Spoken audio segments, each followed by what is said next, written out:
ಕೊಡಗು ಧ್ವನಿ digital media, ಇದು ಕೊಡಗಿನ ನಂಬರ್ 1 ಯೂಟ್ಯೂಬ್ ಚಾನಲ್. ಕೃಷಿ ಸಂಸ್ಕೃತಿಯತ್ತ ವಿದ್ಯಾರ್ಥಿಗಳ ನಂಟು. ಕಾಳೆಂಗಡ ರಮೇಶ್ ಕಾರ್ಯಪ್ಪ ಅವರ ವಿಶೇಷ ಪ್ರಯತ್ನ. ಪುಸ್ತಕದ ಪುಟಗಳಾಚೆ, ಮೊಬೈಲ್ ಪರದೆಗಳಾಚೆ ಇಂದಿನ ಮಕ್ಕಳು ಕಂಡದ್ದು ಭತ್ತದ ಗದ್ದೆಯ ಕೆಸರಿನ ಆಟ. ಸಂಸ್ಕೃತಿಯ ಬೇರುಗಳನ್ನು ಮಣ್ಣಿನ ಮೂಲಕ ಮಕ್ಕಳಿಗೆ ಕಲಿಸುತ್ತಿರುವ ಅಪರೂಪದ ಪ್ರಯತ್ನವಿದು. ಕೊಡಗಿನ ಕಲೆ, ಸಂಸ್ಕೃತಿ ಮತ್ತು ಪರಂಪರೆಯನ್ನು ಕಳೆದ 25 ವರ್ಷಗಳಿಂದ ಪೋಷಿಸುತ್ತಾ ಬಂದಿರುವ ಬಾಳುಗೋಡು ಬಿಟ್ಟಂಗಾಲದ ಸಮಾಜ ಸೇವಕ ಕಾಳೆಂಗಡ ರಮೇಶ್ ಕಾರ್ಯಪ್ಪನವರು ಈ ವರ್ಷವೂ ಒಂದು ಅರ್ಥಪೂರ್ಣ ಕಾರ್ಯಕ್ರಮವನ್ನು ಆಯೋಜಿಸಿದ್ದರು. ಅನೇಕ ವರ್ಷಗಳಿಂದ ನಿರಂತರವಾಗಿ ಜುಲೈ ಮತ್ತು ಸೆಪ್ಟೆಂಬರ್ ತಿಂಗಳಿನಲ್ಲಿ ಶಾಲಾ ಮಕ್ಕಳನ್ನು ತಮ್ಮ ಭತ್ತದ ಗದ್ದೆಗೆ ಕರೆತರುವ ರಮೇಶ್ ಅವರು ಮಕ್ಕಳಿಗೆ ಕೃಷಿಯ ಅರಿವು ಮೂಡಿಸುತ್ತಿದ್ದಾರೆ. ಪ್ರಸ್ತುತ ವರ್ಷ ವಿರಾಜಪೇಟೆಯ ಪ್ರಗತಿ ಆಂಗ್ಲ ಮಾಧ್ಯಮ ಶಾಲೆಯ ವಿದ್ಯಾರ್ಥಿಗಳು ಈ ವಿಶೇಷ ಕಾರ್ಯಕ್ರಮದಲ್ಲಿ ಪಾಲ್ಗೊಂಡರು. ಕೆಸರಿನಲ್ಲಿ ಬಿದ್ದು ಒದ್ದಾಡಿ ನಾಟಿ ನೆಟ್ಟ ಮಕ್ಕಳಿಗೆ ಇದು ಮರೆಯಲಾಗದ ಅನುಭವ. ನಾಟಿ ಓಟದ ಸ್ಪರ್ಧೆ, ಸಂಸ್ಕೃತಿಯನ್ನ ಬಿಂಬಿಸುವ ಜಾನಪದ ಹಾಡುಗಳ ಮೂಲಕ ರಮೇಶ್ ಅವರು ಮಕ್ಕಳಲ್ಲಿ ಕೃಷಿಯ ಬಗ್ಗೆ ಆಸಕ್ತಿ ಮೂಡಿಸಿದರು. ಇನ್ನು ಗದ್ದೆಯ ಪಕ್ಕದ ತೋಡಿನಲ್ಲಿ ಈಜಾಡಿದ ಮಕ್ಕಳು ಮೈಮರೆತು ನಲಿದರು. ಮೊಬೈಲ್ ಮತ್ತು ಓದಿನ ಒತ್ತಡದಲ್ಲಿದ್ದ ನಮಗೆ ಇವತ್ತಿನ ದಿನ ಒಂದು ಹೊಸ ಲೋಕವನ್ನೇ ಪರಿಚಯಿಸಿದೆ. ಮಣ್ಣಿನ ವಾಸನೆ, ನಾಟಿಯ ಅನುಭವ ಮತ್ತು ಪ್ರಕೃತಿಯ ಮಡಿಲಲ್ಲಿ ಕಳೆದ ಈ ಕ್ಷಣಗಳು ಜೀವನದಲ್ಲಿ ಮರೆಯಲಾಗದವು. ಯಾವುದೇ ಫಲಾಪೇಕ್ಷೆ ಇಲ್ಲದೆ ಕಳೆದ ಕಾಲು ಶತಮಾನದಿಂದ ಕೊಡಗಿನ ಸಂಸ್ಕೃತಿಯನ್ನ ಮುಂದಿನ ಪೀಳಿಗೆಗೆ ತಲುಪಿಸುವ ಕಾಳೆಂಗಡ ರಮೇಶ್ ಕಾರ್ಯಪ್ಪನವರ ಈ ಸೇವೆ ನಿಜಕ್ಕೂ ಶ್ಲಾಘನೀಯ. I must thank you all for having come, and really I enjoyed, because this is the time we got to catch them. As I said, catch them hang. So if today what they did, it will never go from their head. So when they grow up also, it will remain. This Arke farm and the Otunatti. They never forget. Thanks a lot for bringing them. Yeah. Thank you. Welcome. And please have that prasadam. Okay. And go. Okay. Make them to sit there. Hello, we are from practice school. We are working staff there, and we are happy to say that our kids from practice school around 16 have participated in a paddy field. They have came for the play, and they have learned that how to grow rice. And we are very happy that children are spending a wonderful day, because spending in a day with mobile phones and they was wasting time. They came outside for the field and they enjoyed the well, and they learned lot of things, how to do the agriculture plants, how to grow the rice, like that and all. It's a wonderful day for them, and along we three also. We're very happy, and thank you so much for the Ramesh sir for the wonderful opportunity given for our students and for us also. And we're very thankful from our Pragati school, and thank you so much. I'm Devdata from Pragati school, grade 5th. We came for paddy grain, and we enjoyed in water, and my friends enjoyed in water. We thank for Ramesh uncle, and we enjoy playing.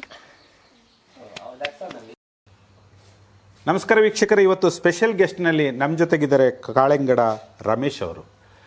ತನ್ನದೇ ಆದಂಥ ಕೆಲಸ ಕಾರ್ಯಗಳನ್ನು ಎಲ್ಲೂ ಕೂಡ ಬೆಳಕು ಚೆಲ್ಲದೆ ವರ್ಷಂಪ್ರತಿ 2 ಕಾರ್ಯಕ್ರಮವನ್ನು ಸಣ್ಣ ಮಕ್ಕಳಿಗೋಸ್ಕರ ಕ್ರೀಡೆ ಪ್ರೋತ್ಸಾಹ ಮಾಡ್ತಾ ಇದ್ದಾರೆ. ಸಾಂಸ್ಕೃತಿಕವಾಗಿ ಕೂಡ ಮಕ್ಕಳಲ್ಲಿ ಜ್ಞಾನ ತುಂಬುವ ಕೆಲಸ ಮಾಡ್ತಾ ಇದ್ದಾರೆ.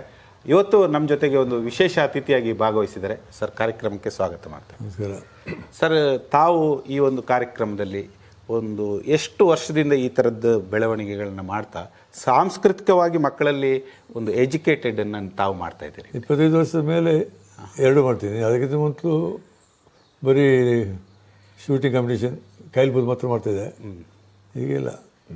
ಸರ್, ಈ ಅದು ನೀವು ವಿಶೇಷವಾಗಿ ಕಾರ್ಯಕ್ರಮ ಮಾಡುವಾಗ 1ನೇ ತರಗತಿಯ ಏನು LKG UKG ಅಂತ ಆ ಮಕ್ಕಳಲ್ಲಿ ಪ್ರೋತ್ಸಾಹ ಮಾಡ್ತಿದ್ರಿ. ಅದು ಸರ್ ತಮ್ಮ ಮೈಂಡಿಗೆ ಹೆಂಗೆ ಬಂತು? ಯಾಕೆಂದರೆ ಇದು ಕ್ಯಾಚ್ ದ ಬ್ಯಾಂಕ್ ಅಂತ ಹೇಳ್ತೀವಿ.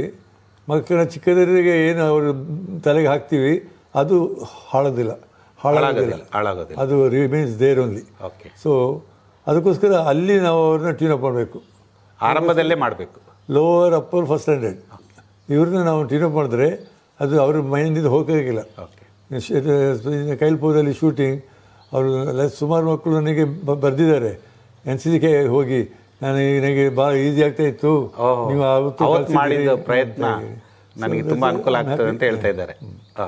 ಸರ್, ತಮ್ಮ ಮನೆತನದ ಒಂಚೂರು ಪರಿಚಯ ಮಾಡ್ಬೋದಾ? ತಾವು ಬಿಟ್ಟಂಗಲ ಬಾಳ್ಗೋಡಿನ ಗ್ರಾಮದವರು, ತಮ್ಮ ಮನೆತನದ ಒಂದು. ನಾನು ಕಾಳೆಗಡ ರಮೇಶ್, ಬಿಟ್ಟಂಗಲದಲ್ಲಿ ವಾಸಿದ್ದೀನಿ. ನನ್ನ ತಂದೆ ತಿತ್ತಿಮತ್ತಲ್ಲಿದ್ದಾರೆ, ನಮ್ಮ ಅಜ್ಜನ ದಾಸಿ ಬಿ ಶೆಟ್ಟಿಗೇರಿ. ನನ್ನ ತಂದೆಗೆ 2 ಹುಡುಗರು, 3 ಹುಡುಗಿಯರು. ನನಗೆ 3 ಹುಡುಗಿಯರು. ನನ್ನ ಹೆಂಡತಿ ನಡಿಕೇರಿಯಿಂದ ಫ್ಯಾಮಿಲಿಯವರು. ಓಕೆ. ಸೊ 3 ಮಕ್ಕಳು ಮದುವೆ ಆಗಿದೆ, ಅವರವರ ಜಾಗದಲ್ಲಿ ಇದ್ದಾರೆ. ನೀವೀಗ ಒಂದು ಒಳ್ಳೆ ಜೀವನ ನಡೆಸ್ತಾ ಇದ್ದೀರಿ. ಯಾವುದೇ ಈಗ ರಿಟೈರ್ಡ್ ಲೈಫ್ ನಂದು. ಈಗ ರಿಟೈರ್ಡ್ ಲೈಫ್. ಸರ್, ಈಗ ಮಕ್ಕಳಲ್ಲಿ ತಾವು ಏನು ಈಗ ಜುಲೈ ತಿಂಗಳಲ್ಲಿ ಕೆಸರು ಗದ್ದೆ ಮಾಡ್ತೀರಿ, ನಂತರ ಶೂಟಿಂಗ್ ಸೆಪ್ಟೆಂಬರಲ್ಲಿ ಕೈಲ್ಪೋದ್ ಪ್ರಯುಕ್ತ ಶೂಟಿಂಗ್ ಮಾಡ್ತೀರಿ. ಸರ್, ಎಷ್ಟು ಮಕ್ಕಳು ಬರ್ತಾರಂತ ಹೇಳಿ? ನಾನು ಜಾಸ್ತಿ ಮಕ್ಕಳಲ್ಲ, ಲೋವರ್ ಅಪ್ಪರಲ್ಲಿ ಒಂದು 20-25 ಮಕ್ಕಳು ಮಾತ್ರ ಸೆಲೆಕ್ಟ್ ಮಾಡ್ತೀರಿ. ಸೆಲೆಕ್ಟ್ ಮಾಡಿ ನಾನು ಸೆಲೆಕ್ಟ್ ಮಾಡೋದಿಲ್ಲ, ಶಾಲೆಯವರು ಸೆಲೆಕ್ಟ್ ಮಾಡಿ ಕಳಿಸ್ತಾರೆ.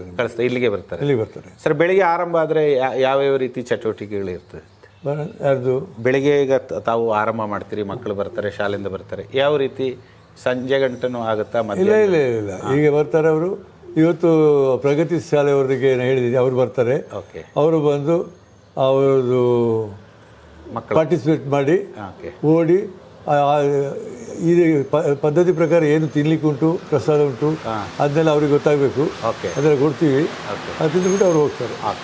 ಸರ್, ತಾವು ಈ ಒಂದು ಸಮಾಜ ಸೇವೆಯಲ್ಲಿ ಕಳೆದ 25 ವರ್ಷದಿಂದ ಕೆಲಸ ಮಾಡ್ತಿದ್ರಿ. ಸರ್, ಸಮಾಜಕ್ಕೆ ಯಾವ ಸಂದೇಶ ಕೊಡ್ಬೋದು ಅಂತ ಸರ್ ಕೊಡಗುದನಿ ಮೂಲಕ? ನನಗೆ ಅಂದರೆ ನಾನು ಪಬ್ಲಿಸಿಟಿಗೆ ಅಲ್ಲ, for my satisfaction I am doing it. Okay sir. ಹಾಗೆ ಹೋದರೆ ನಾನು ಇಲ್ಲಿ ಬಂದು ಸೇರಿ ಕೊಡಗಿನಲ್ಲಿ ನನಗೆ ಹೋಟೆಲ್ ಇತ್ತು, ರಿಸಾರ್ಟ್ ಇತ್ತು, ಎಲ್ಲ ಕೊಡಗಿನವರಿಗಿಂತ ದುಡ್ಡು ತಿಂತಾಯಿದ್ದೆ ನಾನು. ಆ ದುಡ್ಡಲ್ಲಿ ಕೊಡಗಿನವ್ರಿಗೆ ಏನೋ ಮಾಡಬೇಕು ಅಂತೇಳಿ ನಾನು ಓಲ್ಡ್ ಏಜ್ ಮಾಡಿದ್ದೆ. ವಯಸ್ಸರಿಗೆ destitutes thrown out from the society, I pick them up and feed them. ಈಗ ನಾನು 17 ವರ್ಷ ಮಾಡಿದೆ. ಅಲ್ಲಿಂದ ಈಗ ನನಗೂ ವಯಸ್ಸಾಯಿತು, ಈಗ ಅದು ನಿಲ್ಲಿಸ್ಬಿಟ್ಟಿದ್ದೀನಿ. ಈಗ ಇಂಥ ಕಾರ್ಯಕ್ರಮಗಳನ್ನ ಮಾಡ್ತಾ ವರ್ಷಕ್ಕೆ 1-2 ಬಂದಿದ್ದಾರೆ ಮಕ್ಕಳು ಬಂದಿದ್ದಾರೆ. ಅವ್ರ ಜೊತೆ ಬೆರೀತೀರಿ. ಇವತ್ತು ಫ್ಯಾಮಿಲಿ ಎಲ್ಲ ಬೆರೆತು ಕಾರ್ಯಕ್ರಮ ಮಾಡ್ತೀವಿ. ಪ್ರಿಯ ವೀಕ್ಷಕರೇ, ಯಾವುದೇ ಫಲಾಪೇಕ್ಷೆ ಇಲ್ಲದೆ ನಾನು ಸಮಾಜಕ್ಕೆ ಏನಾದ್ರು ಕೊಡುಗೆ ಕೊಡಬೇಕು ಅನ್ನೋದು ರಮೇಶ್ ಅವರ ಉದ್ದೇಶ. ಈ ನಿಟ್ಟಿನಲ್ಲಿ ಇವತ್ತು ವಿಶೇಷವಾದಂಥ ಕಾರ್ಯಕ್ರಮದಲ್ಲಿ ನಮ್ಮ ಜೊತೆ ಹಲವು ಅಭಿಪ್ರಾಯಗಳನ್ನು ರಮೇಶ್ ಅವರು ಹಂಚಿಕೊಂಡಿದ್ದಾರೆ. ಕಾರ್ಯಕ್ರಮದ ಅಂಗವಾಗಿ ಧನ್ಯವಾದಗಳು.